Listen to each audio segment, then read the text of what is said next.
Hello everyone, I'm here today with the Java champion Andres Almiray. How are you? I'm very happy to be here, Rafael, at Devoxx Morroco once again, live in person. Yeah, very happy to have you here, Andres.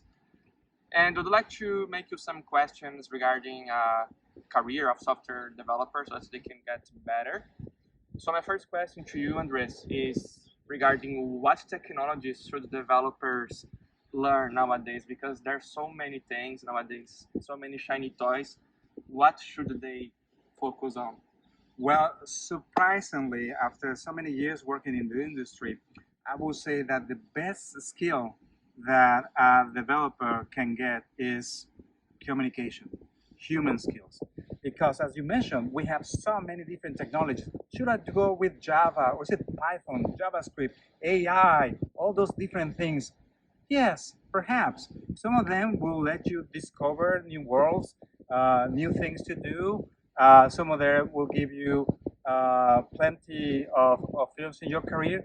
But finding how to search things, figuring out how to talk to people, to reach out, to get across your point and understand the other person on the other side of the aisle is, I will think, is much important than knowing what is the latest API or going with the latest craze of should I do Kubernetes or maybe it's Docker or something else. Yes, you can learn all those skills, but the most important one is talking to people, having empathy, and reaching out, figuring out how we can solve the problem. That's a great answer, Andres. And what would you recommend developers to learn and get better in communication? Well, for some, I will say reach out to your local user group of whatever technology you're currently into. So, in the case of Java, reach out to your local Java user group if there's any. If there is not, then search out for virtual events so that you can talk to other people. Or maybe you can start your own user group for the chosen technology in your city or in your town.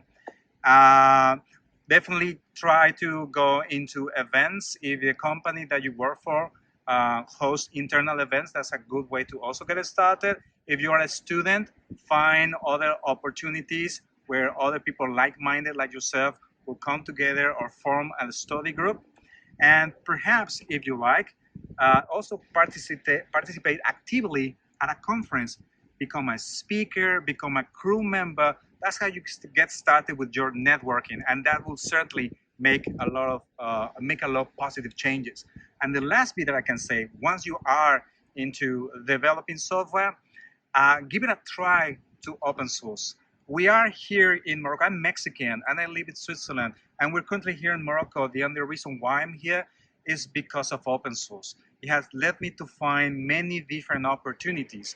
I am able to find new friends like Rafael and Basler, which is behind the camera, and other people just because we can talk the same language. In this case, is the open source language, is the Java language. Exactly. And how do you see the future for technology and for Java, Andres? Well, the good news is that Java is advancing at a much rapid speed, a much rapid pace as it was in the past. We have a 6 month release cadence. Every major release that comes out every six release is a major release. So you are free to choose how fast or how slow you want to get into that release train. It's not like everybody has to go really fast or everybody has to be really slow. It's up to your needs, to your requirements. I like the fact that we have so many new features coming up that you have that choice. What will gonna happen in terms of APIs? Well, the OpenJDK project has a series of presentations and roadmaps, and there's emails and mailing lists that can tell you what's coming down the line. But you could think of that functional programming has made a big splash in the last 5 to 8 years. There's definitely some stuff like that coming up, making sure that your Java programs are more correct and secure and smaller in terms of the binary size and consuming less memory. All those things will certainly happen. How will that happen? By making advancements in VM technology and by making advancements in the syntax, in the features that we can use as part of the library. Great. Thanks a lot for your answer, Andres. And my final question to you is about your talks given here in Devoxx, Morocco.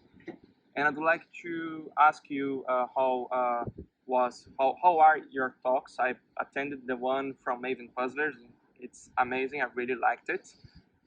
But I want you to tell us a little bit more about your talks and presentations Right. currently. So I had two sessions, the Maven Puzzles, which was today, and yesterday I had another session called the Oracle Database Ecosystem for Java Developers. That's part of my daily job. Everyone knows that Oracle produces a database, which is pretty good. But what not that many people know is that there are Java-related projects that sit around the database. Some of them are free, some others are open source, some others are commercial. And the point of this session is to let people know, look, there are projects built by Oracle in this arena, and there are projects built by third parties, Red Hat, Spring, Micronaut, Quarkus, all these things can also work with the database at certain levels. So the slides will be available online for anyone that will be curious to see those things, and we'll also be presenting online at other events. And for the Maven puzzles, this session I presented it with Shell Ruiz, my co-speaker. And the idea behind this session is that we know that Maven is a very popular tool, not just as building, but also for consuming dependencies. You may have a choice of using other tools such as Gradle and SVT, what have you, but all of them rely on the Maven POM format to consume dependencies. So when we encounter a problem with resolution with dependencies, we have to fix them in different ways. If you use Maven, it will follow certain patterns, and if you use the other build tools, it will be some other patterns. So this session brings to the surface some of those issues that you might encounter when using Maven as a build tool and resolving dependencies. Perfect. Andres, I want to thank you for giving the interview, and I'm very sure that the audience really enjoyed the content as well. So, Andres, thank you so much. Thank you so much, Rafael. Thank you, Basil, and thank you, everybody, for watching. Bye bye. Thank you. Thank you.